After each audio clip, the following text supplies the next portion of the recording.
I'm not only the one of the founding members of Parliament, but I actually participated in the writing of the Constitution, and I know the background of the clause that an article that we are talking about, establishing quorum of Parliament and all that. I was shocked to hear that the Supreme Court had delivered that verdict. But it wasn't surprising, because I have always said that the Supreme Court, under the current Chief Justice, is not likely to rule against government in any political issue. And so far, my suspicions have been proven right. So I have my strong belief that if there is any issue that government is interested in and it gets to the Supreme Court, the verdict is almost predictable for government. Nothing more, nothing less. I've also realized that the reason why a court empanels several judges is that at times we say there is wisdom in the multitude. So each person will look at the case from his own perspective and delivers judgment. So when you go to a typical Supreme Court sitting and judgment is being read, you see each individual judge reads his own independent judgment. At the end of the day, you take the number, where the majority lies will be where the verdict will be. I have observed the rulings of this particular Supreme Court when it comes to political cases, that the judges are not allowed to come in open court and read their independent judgments. All that we see and hear is that one person will come and sit and then say that the court by a unanimous 7-0 says A or B or C. At that point, nobody can tell whether it is indeed the case that when they went into conclave, there were not differing opinions and they were pressurized to concur with a certain predetermined position. So the way and manner the Supreme Court has been conducting itself of late leaves a lot of people to suspect that the judgments have other brains behind. And the very first point you make, you say that you do not see how it would be rare for this particular Supreme Court, as currently composed, to disagree with the executive. Anything that favors the executive currently, you don't see how in majority of the cases they will disagree with the executive. Why? Yes, that is my belief. And so far, go and take all the cases that have gone to the Supreme Court under the current Chief Justice and tell me one which has gone against the interests of government. But where did that belief come from? It comes from the projections from what is existing now. When you take the history and what is happening now, you project into the future. And two dots can make a straight line. And that is my belief. As Asiedu Nketia, I don't see how the Supreme Court, as currently constituted, will take a decision against the position of government. And this belief is being strengthened by the day. You see, the issue that this nation is facing will office democracy is that you have a certain people in charge of the executive who wants to erode all the independence of the other organs of state and otherwise independent institutions. And that is how democracies die. I have spoken about Stephen Levinsky's theory about how democracies die. You know, dictators will begin by weaponizing the courts. And that is turning the courts against the people and serving the interests of the executive. And then they will buy up the media and cow all other state institutions into silence or submission. And so everything about the template of Stephen Levinsky is happening live in Ghana. And so that is where my belief comes from. Look at how judges' appointments have deteriorated into political appointments. I hope you have cited the list of judges that have been submitted to the Chief Justice to be considered for appointment to the appeals court. And there is a particular judge who the General Legal Council itself has found guilty of misconduct.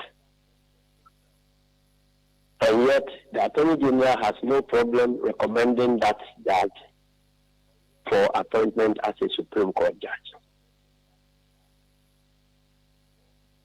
Why? And so, would you be surprised if that person migrates from appeals court to the Supreme Court?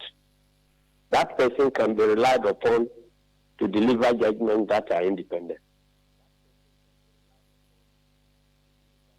So the problem is bigger than what we think. And people are afraid to talk about it because they may be cited for contempt, they may be cited for, but some way, somehow, those issues must be spoken about for the sake of the country Ghana. Because this, when you take a look at the articles that are in question that has gone for interpretation, there is nothing controversial about it at all. If you have the Constitution, you may read Article 101 and 102. They are very, very, very clear. 101 talks about who can preside over Parliament, and it mentions the Speaker, and in his absence, any of his two deputies. Then it proceeds in 102 to say that the quorum of Parliament must be 1/3 of all the members of Parliament, and not counting the person presiding. Why? Because the person presiding has no vote. So any judge who looks at this and comes and fabricates something that we think that the person who is a deputy is representing his constituency, so he must have a vote even when he is presiding. So it is like turning the Constitution upside down. And we have to be worried because it looks as if Parliament is under attack. Parliament is the last bastion of our democracy, which has come under attack now. The executive have attacked and conquered the judiciary. They have attacked and conquered electoral commission. They have attacked and conquered Auditor General. have attacked and conquered almost all the otherwise independent state institutions that should act as a check on the executive. The last one standing is the legislature. And that is what has come under attack now. The same constitution provides that the legislature must be in charge of its own procedure. It's a master of its own procedure. So it is unthinkable for the judiciary to descend into parliament and to determine how their meetings should be organized. It's a very dangerous precedent. You know? There are reasons why certain things are done in certain ways. There are provisions that guarantees the independence of the legislature, and there are other provisions that guarantee the independence of the judiciary. These are designed to make sure that they have courage to undertake the responsibilities imposed upon them by the Constitution. These are all gradually being eroded. Take the judiciary, which has led me to the conclusion that they cannot take decisions against government the way they are constituted now. Were we not in this country where the Judges and Magistrates Association came out to say that even when they are pushing for their allowances to be paid, they rely on their contacts with the executive? Didn't you hear that? But the purpose of certain provisions that make their allowances and salaries a direct charge on the consolidated fund is that to grant them financial independence from the executive. So executive have no right to delay the payment of their salaries or emoluments. And they are masters of the law. And yet they cannot use the law to fight their own cause. And they now have to rely on contacts.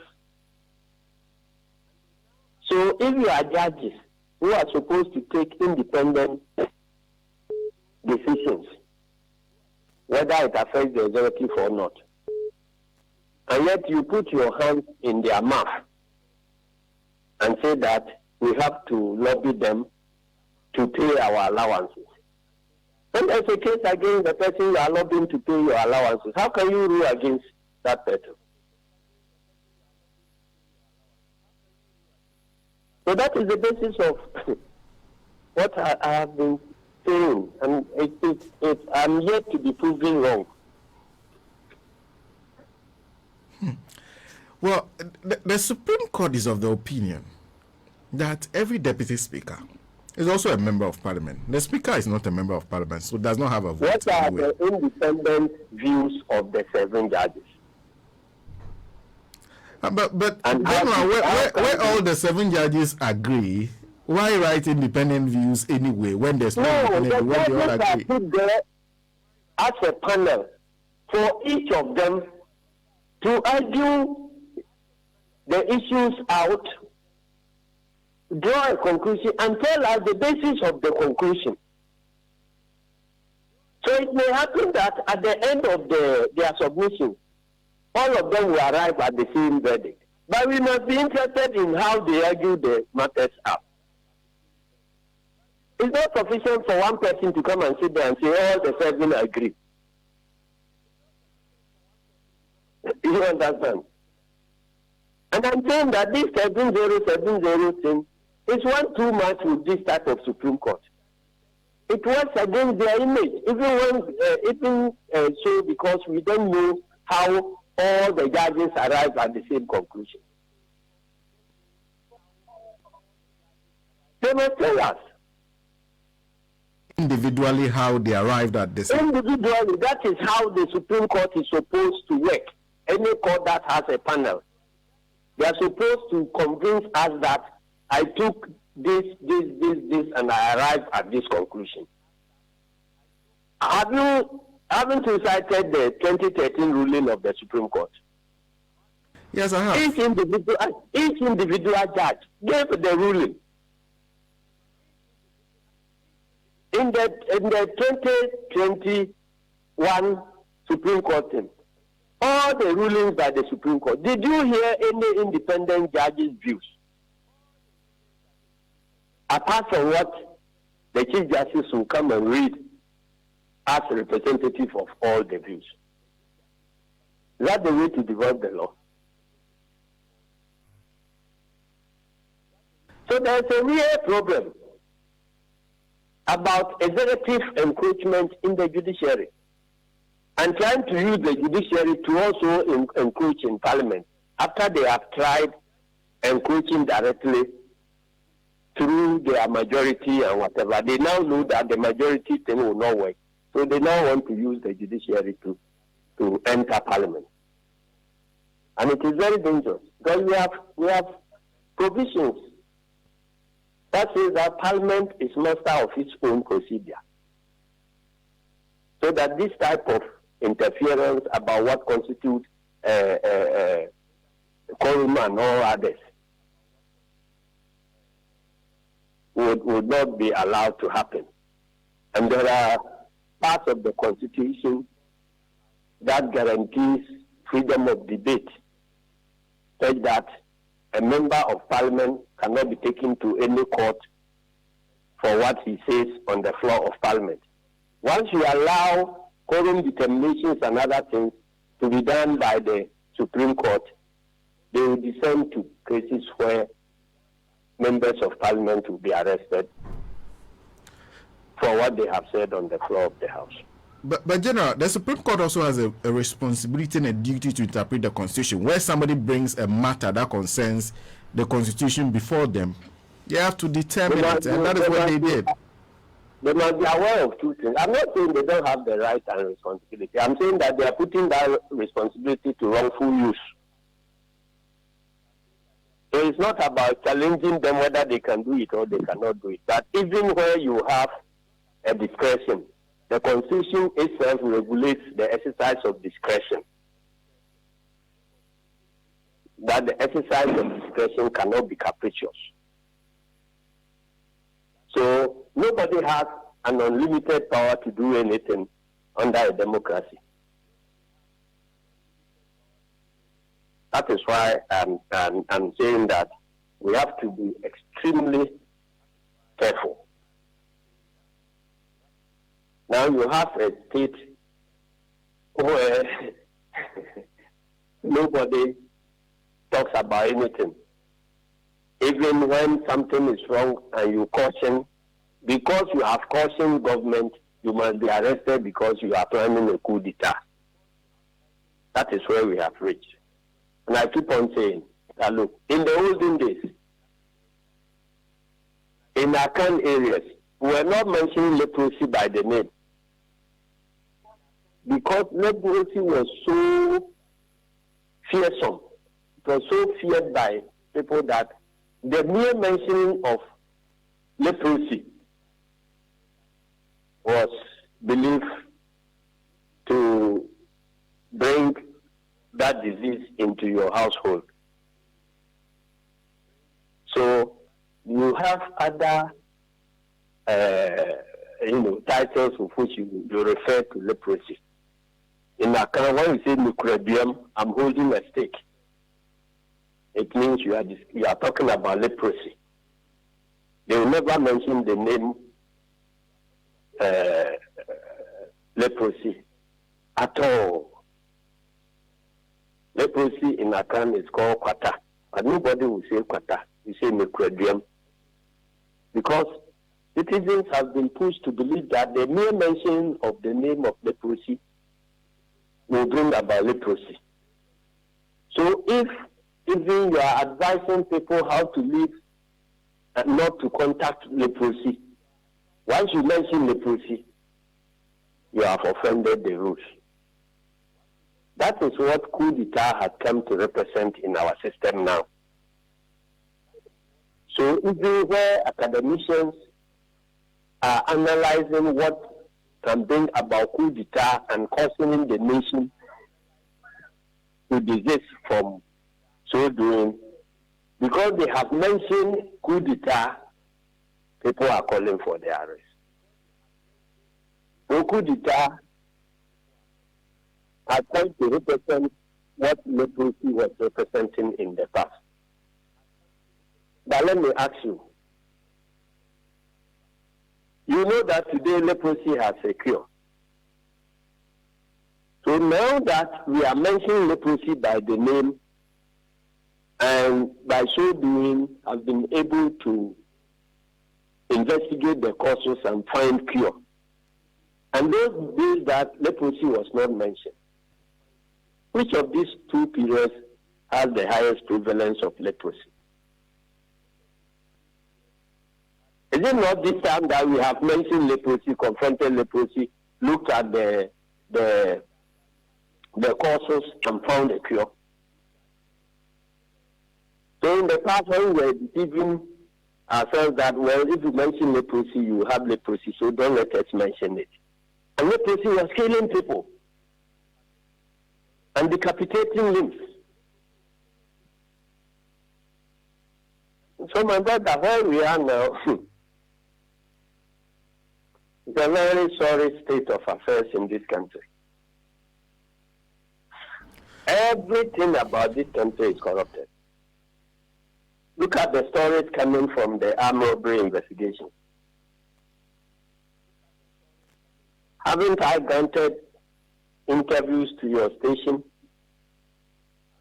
about the dangers in abandoning the time-tested recruitment processes into the security services and what it could portend to our country, Ghana? Nobody listened. We held several meetings with the Peace Council.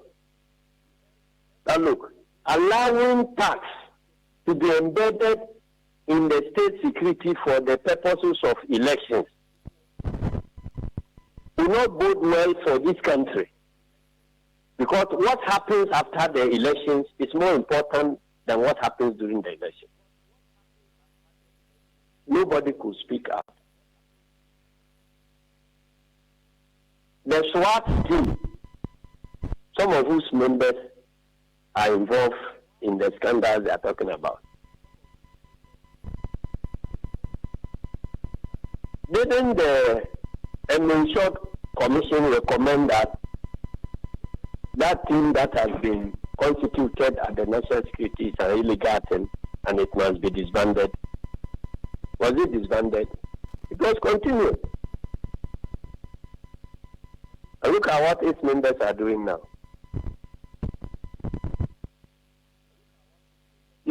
Check the ranks of all the people who have been involved in these armed robbery scandals within the police. They are all constables.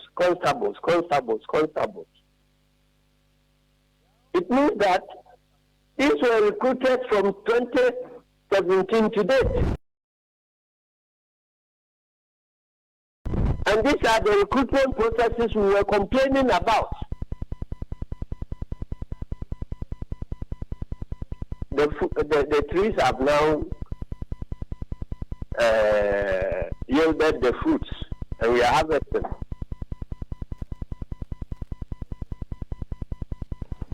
Well, I've listened to, because you're talking about Parliament anyway, but the response from the majority side, we are virtually happy with the decision that has been taken by the court. Why would not be happy? They will be happy, predictably, because they've gotten what they wanted. But that is a short-term happiness. It is not going to solve the problem they want to solve. Not at all. Because you see something. they are so fixated on this e-levy debate that it will help them to win the e-levy debate. That is just a small part of their problem. And I even have my doubts whether that is even going to help them to win the e-levy debate. Because their own members are the ones who are always in default when it comes to attendance in Parliament. So if the Speaker has a vote and the other members are not present, what will his vote amount to? It won't change anything.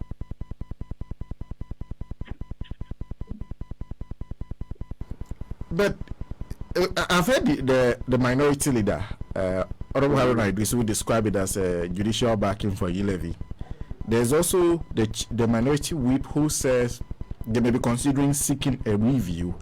I know that the minority group typically would speak to you, the leadership of the party, in making such decision.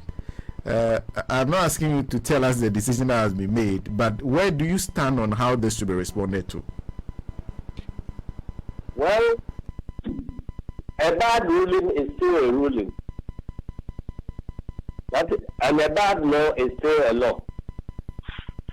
That is why bad laws are fought. So we look at how to fight this particular decision. Let me end with one question.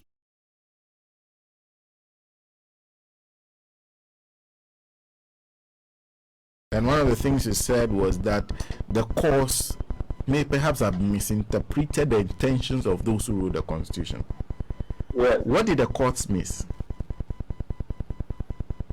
We mean the Consultative Assembly meant exactly what was put there. That when you are presiding, you should not have a vote. So if the court, and then the arguments leading to that conclusion are all there in the Hansard of the Consultative Assembly. And this is not something that is controversial. It's written there black and white. The same way that I am not surprised, as I keep on saying. You see, it is this same Supreme Court, under this same Chief Justice, who allowed an election, a by-election, to be held 72 days after the occurrence of the vacancy. When the Constitution is black and white says that 60 days, they still allow election to be held beyond the constitutional date. So it is only changing a man into a woman that we don't expect them to do for now.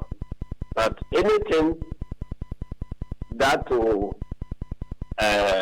allow Nana Akufo-Addo to have what he wants is not beyond what the Supreme Court can do.